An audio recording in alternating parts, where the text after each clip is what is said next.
The restaurant candles flickered softly, casting warm shadows across the white linen tablecloth.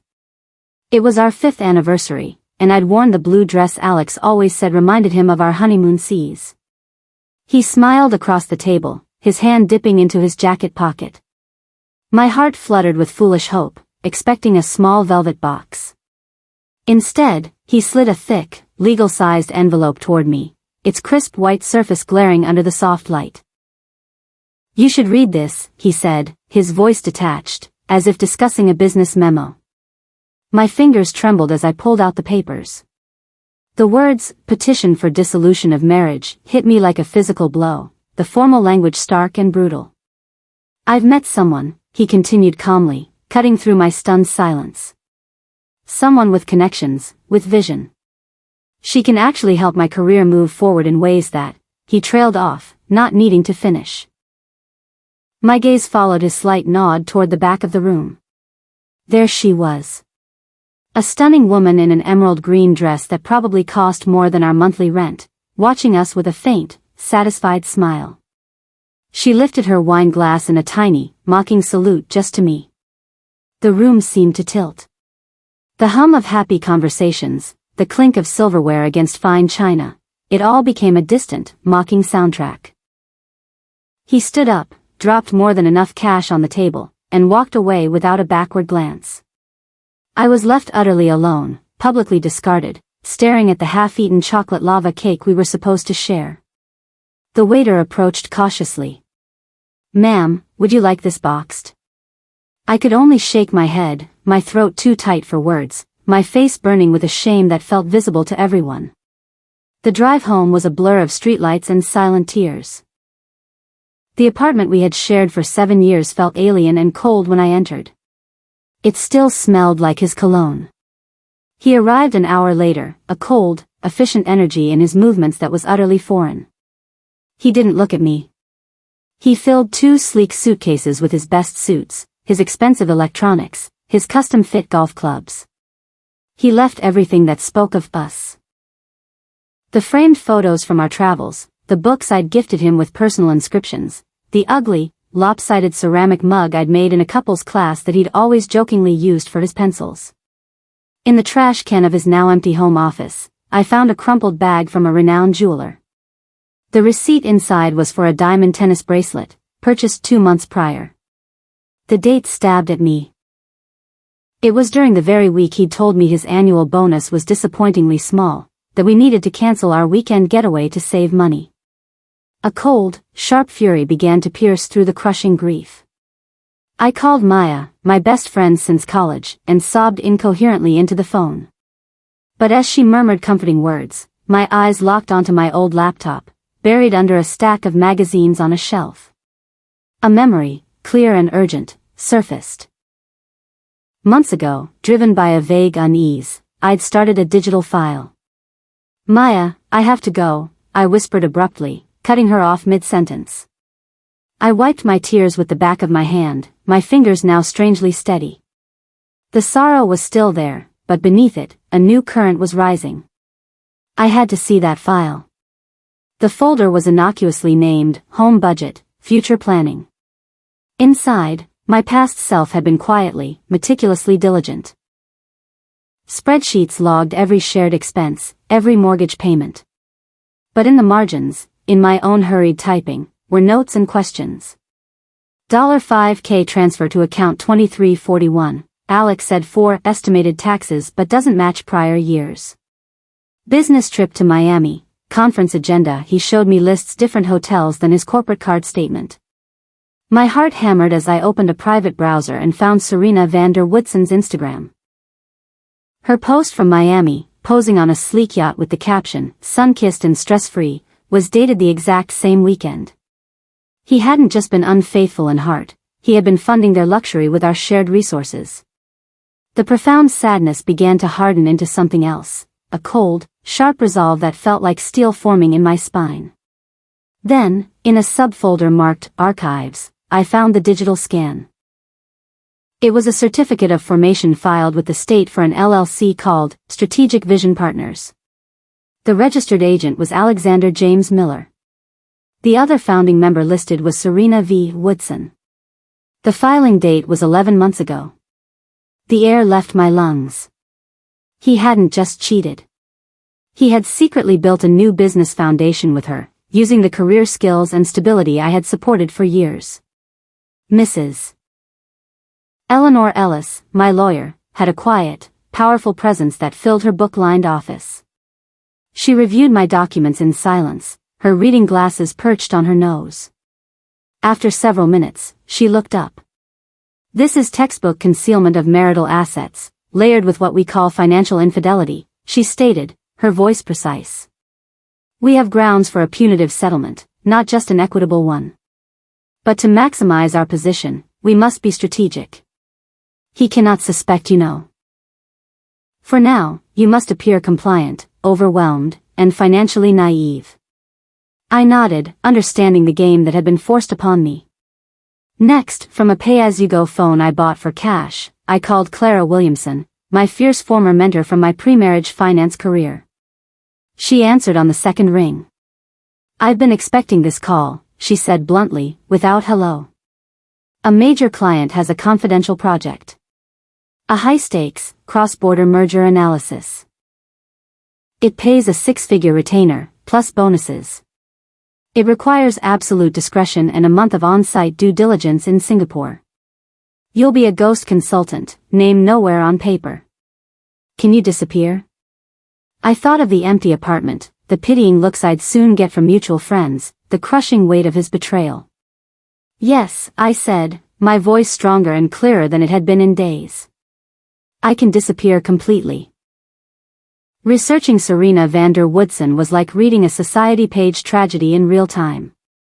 She was the heiress to a once vast, now fading fortune, known more for her extravagant parties and serial engagements than any business acumen. Her recent venture, SVW Holdings, was a frequent topic of scorn in niche financial blogs, beautifully appointed offices in a prime location, but a portfolio full of questionable investments and celebrity-backed flops.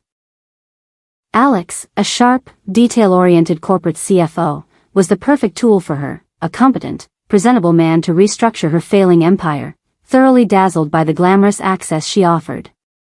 Using an old, professional networking login I'd kept dormant, I reached out to a former colleague who now worked in regulatory compliance.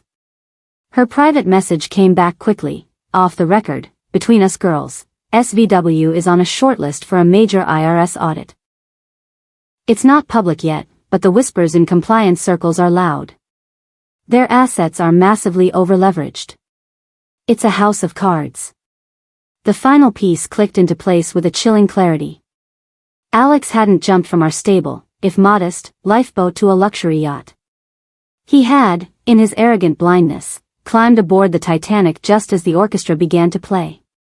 The direct message from Bethany Cooper arrived on a Wednesday evening via a social media account with few friends. She claimed to be a former personal assistant to Serena, saying she was disgusted by how I was treated and wanted to share insider information for justice. Her stories were too perfectly dramatic, her sympathy laid on too thick. My instincts screamed that this was a trap, likely orchestrated by Serena to gauge my threat level. I decided to play the role she expected. We met at a generic chain diner. I wore my oldest, faded jeans and a baggy sweater, applying no makeup. I let my voice crack, telling her I was desperately applying for clerical temp jobs and was terrified of losing the apartment. I made sure to clumsily knock over my water glass, painting a perfect picture of a disorganized, broken woman. I saw the faint red recording light of her phone's voice memo app pointing at me from her half-open purse. Later that night, with a bitter taste in my mouth, I logged into the feed of the small, hidden camera I'd placed in a dusty bookshelf before Alex moved out. There he was, lounging on my couch, video calling Serena on his laptop. "She's completely broken, Serena," he said, laughing a mean, hollow laugh. "It's almost sad how clueless she is. She asked if I thought she should get a job at a copy shop." Serena's tinkling laugh came through the speaker.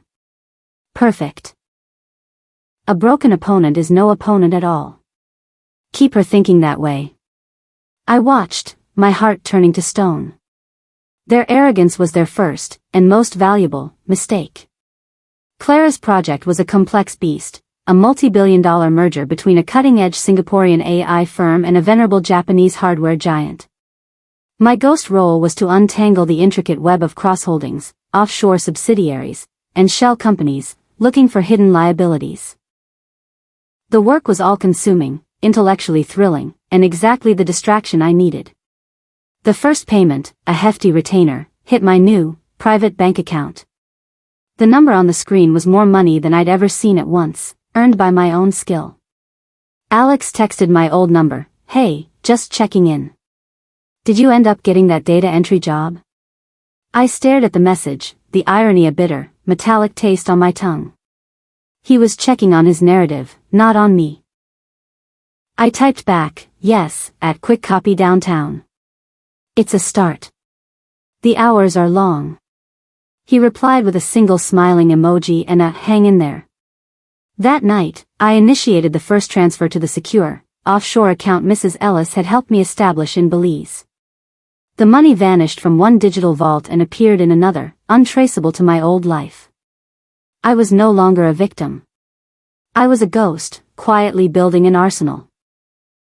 The court-ordered mediation room was sterile and quiet, the air smelling of lemon cleaner and anxiety.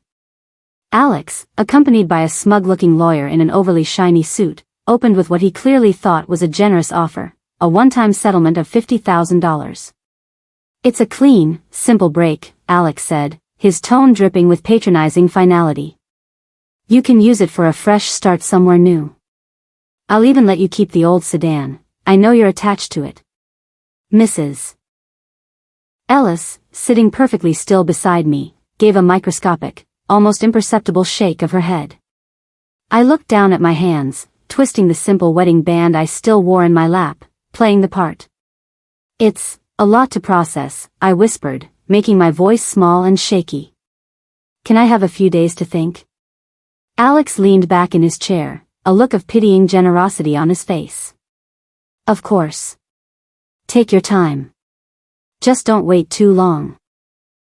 After the pointless meeting, from the safety of my car, I watched him leave the building. Right on cue, the sleek black luxury sedan, the same one from the restaurant, pulled up to the curb. He got in the passenger side, Serena was driving. I zoomed in with my phone camera, capturing the license plate and the distinctive dealer frame. A quick, discreet email to a contact from my old job who handled auto fleet leases confirmed it hours later. The vehicle was leased under Alex's name and social security number, with astronomical monthly payments. Working day and night on the merger, I collaborated closely with Leo Chen, the brilliant, intense founder of the Singaporean AI company. During a late-night video call, his face lit up with frustration as he vented about narrow-minded investors. "My friend's logistics startup is genuinely revolutionary," he insisted, his passion palpable even through the screen. "It uses predictive algorithms to optimize shipping routes, cutting fuel consumption and emissions by half. But all the traditional VCs see is a niche green project, not the industry disruptor it is." His conviction was infectious. That night, instead of sleeping, I dug into the startup's white papers and beta test data. It was a huge, terrifying risk, but the core mathematics and market logic were impeccably sound. Using a significant portion of my new, hidden wealth, I contacted the founder directly, presenting myself as a silent angel investor through a holding company. Months passed in a blur of intense work on the merger. Then, one morning, Leo called, his voice crackling with elation. They did it. They secured the landmark Green Tech Venture Capital Fund. The valuation just quadrupled overnight. My quiet, terrifying bet, made on logic and a gut feeling, had paid off beyond my wildest imagination. I was now, on paper, wealthier than Alex's entire hidden cash. Serena's Instagram was a meticulously curated museum of her new, upgraded life. The peak of her gloating was a photo from a private island resort. Alex stood slightly behind her, looking stiff and uncomfortable in a linen shirt, while she beamed at the camera, draped in jewels. Her caption read, "When you upgrade in every way. #no regrets #living my best life #blessed." The comments section was a mixed bag of fawning emojis and vague, questioning remarks from people who seemed to remember he'd been married. Maya was livid when she saw it. "You have to post something. You have to show them you're not down," she demanded. Instead, I took a more subtle path. I created a locked, private Instagram account under a vague name. I posted a photo of a wilting bouquet of grocery store flowers, a poignant quote about enduring storms, a solitary cup of tea steaming on a rainy windowsill. I let Maya, accidentally, discover the account. True to form, she shared one particularly melancholic post to her own story, "My warrior friend. Strength isn't always loud." An influencer she followed, known for empowerment content, reposted it, and a wave of supportive strangers flooded my private account with kind comments. My follower count grew into the thousands. They saw a woman in the tender, painful stages of healing. They saw only the carefully constructed portrait I wanted them to see. The official letter from the law firm arrived on heavy, cream-colored paper. My grandmother, my father's mother, had passed peacefully in her sleep. My mother called, her voice heavy with a grief of her own. "She left you the lake cabin, sweetheart.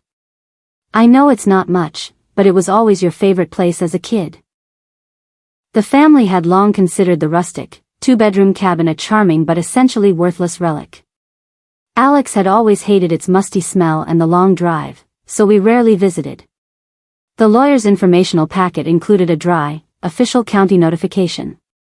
The entire Lakeside district was being rezoned for a massive, high-end eco-resort and residential development. My grandmother's 2-acre wooded plot, with its 100 feet of lake frontage, was flagged as a prime parcel in the proposed center of the project. Following Mrs. Ellis's precise advice, I placed the property into an irrevocable trust, a legal entity that shielded it completely from the divorce proceedings. 2 weeks later, the trust's dedicated email received a formal offer from the lead development consortium. The number was staggering. Not double or triple, but 10 times the property's last assessed value. My hands were steady as I instructed the trustee to begin negotiations, seeking an even better deal. The financial news blast hit my alerts at 6:03 a.m. The headline was stark: SVW Holdings faces federal fraud probe over inflated assets and loan fraud. I sat up in bed, my heart pounding, and devoured every article. The details were damning. And then, buried in the exhibits of the SEC filing, I found it. Alex's full signature, authorizing several of the most questionable loans in his capacity as Chief Financial Officer and authorized signatory.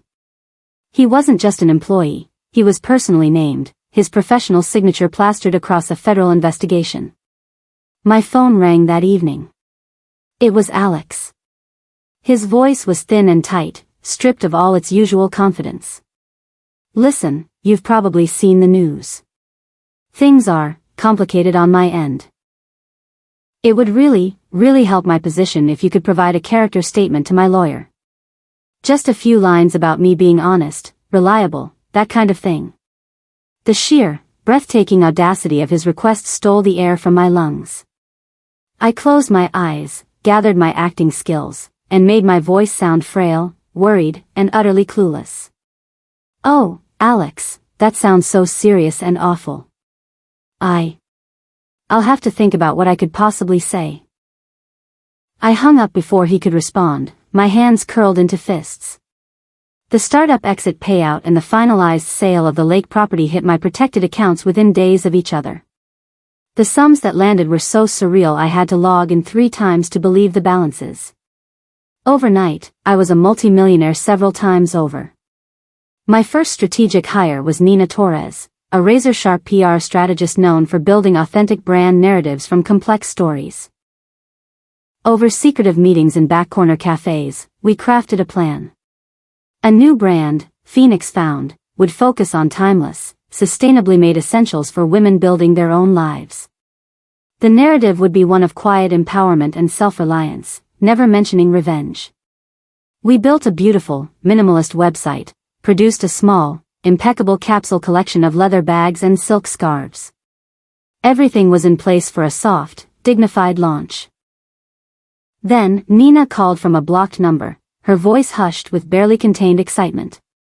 I just got off the phone with a top styling agency. A major, A-list celebrity, the kind who moves markets, loves our sample tote. They want to discuss an exclusive collaboration for their upcoming world tour.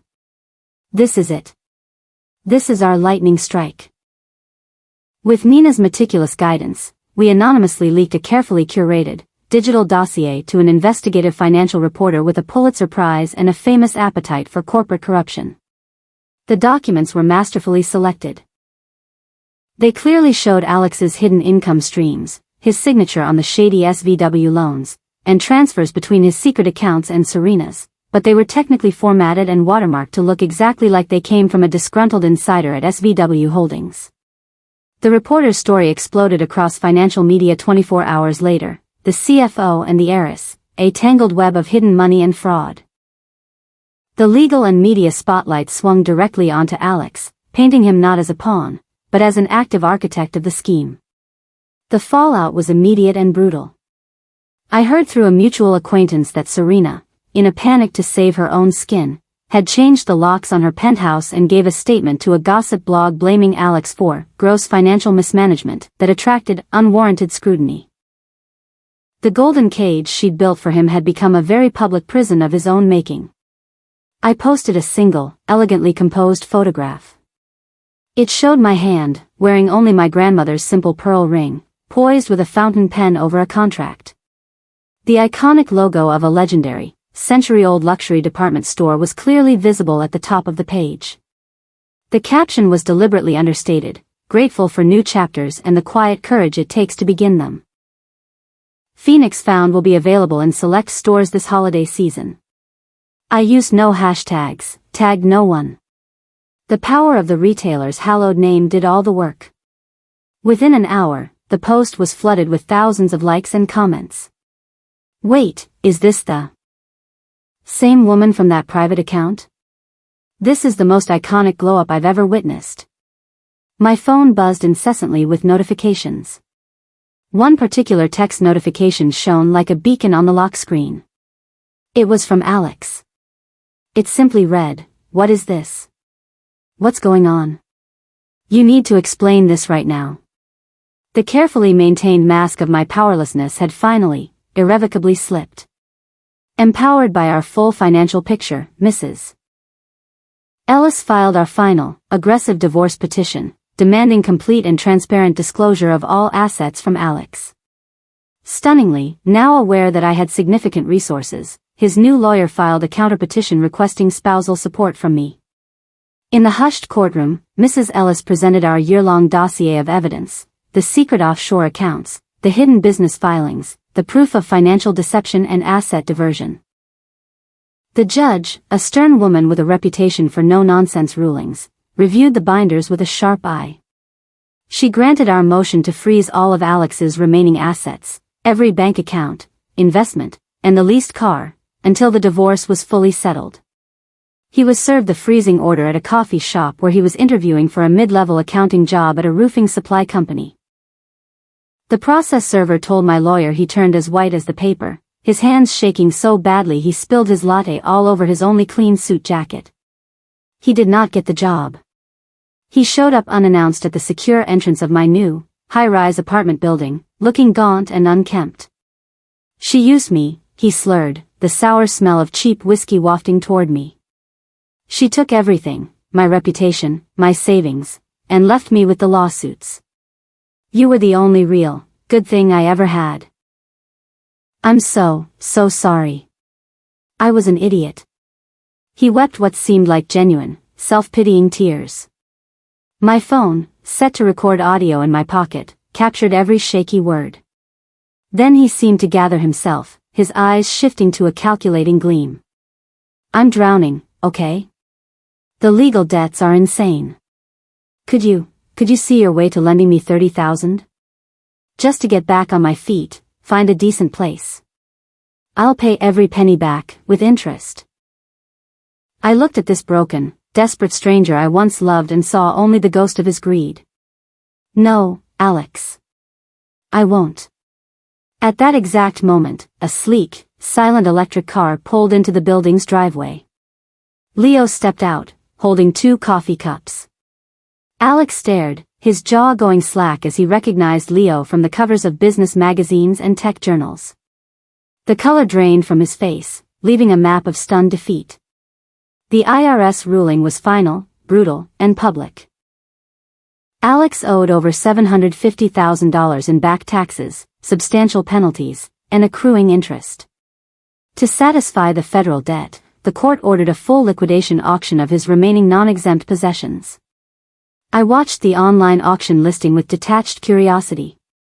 His prized watch collection, his share of the now worthless Strategic Vision Partners, LLC, and finally, the sleek black luxury sedan Serena had loved so much. When the car came up, I placed a single, decisive bid through a proxy service. I won it for a fraction of its original value, a price that reflected its tainted history. I had it professionally detailed and transported to a secure, climate-controlled storage facility. I never intended to drive it. I wanted only to own it, to possess the very symbol of what he believed was his triumphant upgrade to a better life. Signing the vehicle title, transferring it solely into my name, felt like drawing a final, permanent line through that chapter of my history. Phoenix Found launched with a whisper that became a roar. The press release Nina crafted was a masterpiece of subtlety, hinting at a personal renaissance born from profound personal betrayal. A famous lifestyle blogger with millions of followers connected the dots and wrote a viral long-form article, From Left Behind to Leading. The Phoenix Found story is what modern empowerment looks like. The story was picked up everywhere. Our website traffic surged so violently it crashed the server twice in one day. Our entire inaugural collection, the bags, the scarves, the limited edition journals, sold out globally in under 48 hours. The pain of my past was now publicly reframed as the foundation of my strength and the brand's authentic soul. It was disorienting, powerful, and deeply surreal. Nina called, her voice triumphant. A top streaming service, the one with the original prestige dramas, wants an exploratory meeting about developing a limited series inspired by your brand's origin story. They're talking 7 figures for the rights. Maya texted me a grainy, zoomed-in photo one Tuesday afternoon. It was taken from across a vast, sun-baked store parking lot. Alex, wearing a bright blue vest with a store logo, was wearily pushing a long train of shopping carts toward the entrance. His shoulders were permanently slumped, his posture etched with defeat. Saw this at the ValueMax in the Valley. Thought you should know, her message read simply. I stared at the image for a long time. I felt a hollow, distant ache, not of love, but of a profound sadness for the wasted potential, for the path of such petty, cruel greed he had chosen. A few days later, a poorly photocopied, rambling legal document arrived by certified mail. It was a self-filed, pro-se lawsuit from Alex, accusing me of defamation, intentional infliction of emotional distress, and tortious interference. The language was chaotic, the formatting a jumbled mess. Mrs. Ellis had it dismissed with a single, sharply written motion, noting its frivolous and vexatious nature. He had no money left to fight, and no fight left in him. My relationship with Leo was now openly and warmly public. We attended charity galas and tech conferences together, a united front. The press, charmed, dubbed us the Phoenix and the Pioneer. What I cherished most was that he never treated me as a rescue project or a damsel. He respected my strategic mind, admired my quiet resilience, and was my biggest champion. One evening, at his penthouse apartment overlooking the glittering city skyline, he presented me with a formal, bound business proposal to merge his venture fund's formidable capital with Phoenix Found's powerful brand identity and operational expertise. It was a visionary, equitable plan. As we finished discussing the finer points, he grew quiet. He reached not for his pen, but into the pocket of his jacket, pulling out a small, polished wooden box. And the most important merger of all, he said, his eyes soft and serious, is the one I'm hoping to make with you. Will you marry me? My yes was instant, heartfelt, and filled with a certainty and peace I had never known was possible. I agreed to one major, in-depth interview with a renowned YouTube journalist known for her deep, thoughtful, and empathetic conversations. I wore a simple, cream-colored linen suit. I spoke not of revenge, but of the seismic shock of betrayal, the silent, daily decision to reclaim my own narrative, and the critical, life-changing importance of financial literacy and independence for women. I never named names. I spoke in terms of hidden ledgers and rediscovering my own voice after being told it was a whisper. The host, moved, called our conversation a masterclass in quiet power and graceful resilience. Later, Bethany, who had since offered a sincere apology, cut ties with Serena, and become a true, trusted friend, told me in confidence that she'd heard from an acquaintance that Alex had watched the entire hour-long interview on a public library computer. He sat at the terminal until the library closed for the night, not moving, just watching. With the federal fraud case settled and millions in fines paid, Serena's prominent family publicly disowned her in a starkly worded press release, a final attempt to protect their remaining reputation and charitable foundation. Her personal assets were liquidated to pay her portion of the settlements. The same influencer who had once shared my sad post, now a follower of Phoenix Found, posted paparazzi-style shots of Serena carrying cardboard boxes into a small, plain apartment complex in a less desirable zip code. The caption was merciless: "The downgrade is complete. Hashtag karma comes calling. Hashtag from penthouse to walk up." The online ridicule was swift, brutal, and widespread. About a week later, a cease and desist letter from a third-tier lawyer arrived at my corporate office, claiming I had orchestrated a systematic campaign of harassment and privacy invasion against Serena. Nina read it aloud in our team meeting and laughed. "This," she said, waving the paper, "is the legal equivalent of a white flag. It means she has nothing left." We filed it away and never responded. We married on a secluded, windswept bluff overlooking the Pacific Ocean. Only our very closest friends and immediate family were present. I wore a sleek, untraditional ivory silk jumpsuit. Leo cried unashamed, joyful tears as I walked toward him along a path of scattered rose petals. Maya stood by my side, beaming through her own happy tears. As we danced under a canopy of twinkling fairy lights and a blanket of stars, I felt a deep, abiding peace settle into my bones. We were not two halves making a whole. We were two complete, successful people consciously choosing to build a beautiful life together. I knew, from a forwarded social media screenshot, that Alex had watched my curated wedding day Instagram stories from a borrowed phone. I felt nothing about it, no anger, no pity, just a mild, distant acknowledgement. On the third day of our honeymoon in the Italian countryside, a secure financial alert popped up on my encrypted device. My total net worth, calculated from all investments, my brand equity, and liquid assets, had just officially surpassed the published, estimated combined net worth of Serena's entire family dynasty. I showed Leo the alert. He smiled, kissed me, and said, "The best kind of math." Over a year later, an email arrived in my long-dormant personal inbox. It was from Alex. He wrote with a raw, unvarnished honesty I'd never heard from him before, detailing his failures, his greed, his deep-seated insecurity, and the cruel, calculated humiliation he'd inflicted. He apologized for the theft, the lies, and the profound disrespect. He said he was in consistent therapy, working a steady warehouse management job, and trying to live a simple, honest life. He explicitly asked for nothing, no reply, no forgiveness, no money. For a long time, I stared at the screen, the ghosts of old emotions flickering and then fading away. I would not reply. I owed him no closure, no connection, not a single syllable of my piece. But I opened the donation page for a national nonprofit that provides free legal aid and financial counseling to survivors of economic abuse during divorce. I donated a sum of $20,000. In the public dedication field, I typed, "For those quietly finding their own ledger, and their own power." Then I closed the laptop, the quiet click final. Leo walked in, bringing me a fresh cup of my favorite herbal tea. He kissed the top of my head, his hand resting gently on my shoulder. I looked out my office window at the glittering, endless city skyline, my husband's loving presence beside me, my company thriving silently and powerfully in the background. A gentle, unforced, and utterly genuine smile touched my lips. The long war was a distant memory, its echoes faded. The silence in my heart was not empty, but profoundly full, brimming with peace, anchored by love, and expansive with a future I had built for myself, brick by careful brick.